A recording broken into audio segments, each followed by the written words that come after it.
Please subscribe to Face TV Africa and turn the notification on. Face TV Africa, ẹ jọ̀ọ́, subscribe, hete. Face TV was Swoby. Fún fáìlì báńkì.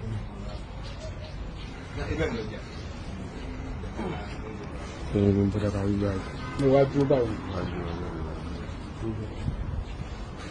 Gbogbo torí gbogbo àwọn tó ń parọ́ mọ́ mi pé mo lọ sílé àwọn Adeleke, mo lọ gbowó tàbí mo lọ pé wọ́n gbé 6 million fún mi torí wọn ni mo ṣe wá fẹ́ gbé wọn ṣépè nídìí Ògún àti Èṣù. Ògún bẹ́ anybody. Ògún bá wọn jà. Gbogbo ẹni tó bá robi sí mi. Gbogbo ẹni tó bá parọ́ nǹkan tí mi ò ṣe mọ́ mi.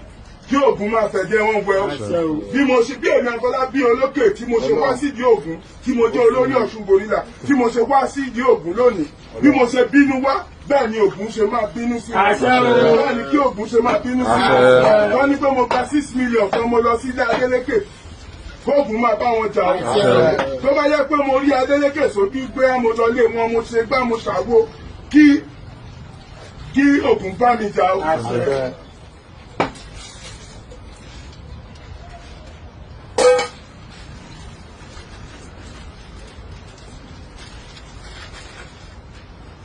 Gbogbo ẹni iyọ̀ rẹ̀, gbogbo ẹni tó bá robi sí mi, gbogbo ẹ̀dákẹ́dá tó bá robi sí mi tó lọ parọ́ mọ́ mi lọ́dọ̀ àwọn tó fẹ́ ṣe mí lóore, kí Èṣù kó máa ṣe wọ́n, kí omi ara wọn àtẹ̀jẹ̀ ara wọn kó máa bá wọn jà, kí omi ara wọn àtẹ̀jẹ̀ ara wọn kó máa bá wọn jà, kó má rí bá ti ṣe, kí gbogbo ilé àtọ̀nà wọn kó máa dàrú.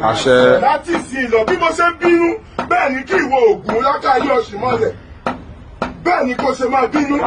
Lórí tó bá jẹ́ pé lóòótọ́ ni mo jáde nílé Ògúnṣúà tí mi ò dẹ̀ dalẹ̀ rí, kí ìwọ Ògún kó jára tètè kó lọ bá wọn fà á, kó fà sí wọn jẹ́, wọ́n má ní lárí mọ́ láyé mọ́.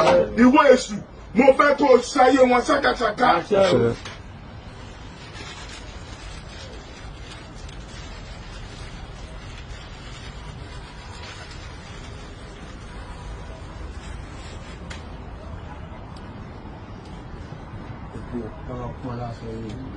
Epo rèé o, gbogbo ẹni tó bá robi sí mi tó ní pé mo lọ gba owó lọ́wọ́ àwọn Adeleke, pé mo lọ sí ọ̀dọ̀ àwọn Adeleke, kọ́ máa pọ́n láṣọ ni o, kọ́ máa kí gbogbo wọn máa pọ́n láṣọ, kọ́ máa pọ́n láṣọ ni o. Bọ̀ tó bá jẹ́ pé mo nífẹ̀ẹ́ Oyètọ́lá tí mo ṣiṣẹ́ fún bó ṣe yẹ kí n ṣiṣẹ́ fún, kí n máa rí bá ti ṣe, kí n máa rọ́nà gbé gbà. Tó bá jẹ́ pé mo ní ìfẹ́ Oyètọ́lá tí mo ṣiṣẹ́ fún nígbà election yìí, tí mo make sure pé gbogbo iṣẹ́ tó yẹ kí n ṣe tí mo ṣe, kí n máa rí bá ti ṣe, kí n máa rọ́nà gbé gbà. But àwọn tó bá ń parọ́ mọ́ mi pé mi ò ṣe tí mo dẹ̀ ṣe, kọ́ má rí bá ti ṣe, kọ́ máa pọ́n láṣọ, kọ́ máa lówó lọ́wọ́, kọ́ máa lówó jẹun, ilé wọn àtọ̀nà wọn tó máa dàrú. Tó bá jẹ́ pé lóòótọ́ ni owó tí mò ń ná ní ti Oyètọ́lá, owó Oyètọ́lá ni mò ń ná, kí máa rí bá ti ṣe o, kí máa rọ́nà gbé gbà o. Ṣùgbọ́n tí owó Adeleke bá wà ní owó tí mò ń ná, kí n máa ní ìṣòro ní ayé mi o, kí ìṣòro máa dé bá mi.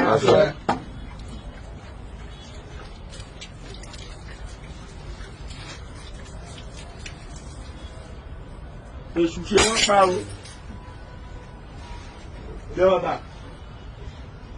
Yàrítì, àbíyétì. Ó tọ́ ni. Lẹ́wọ̀ta. Wórú nǹkan báyẹn. Ẹ̀dẹ̀ ń parọ́ nǹkan tí ò ṣe tèmi. 6 million bó.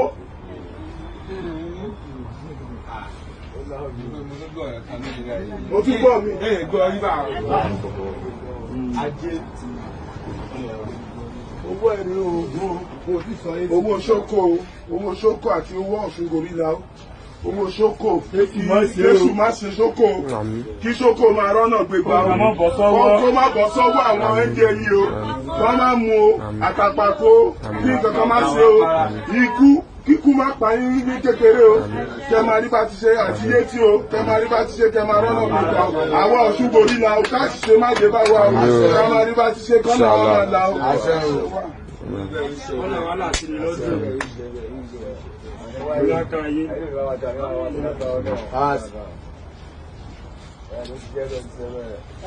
ó tọ́ nìyẹn. Please subscribe to Face TV Africa and turn the notification on. Face TV Africa, ẹ jọ̀ọ́ ẹ subscribe hẹ́tẹ̀. Face TV was Swoby.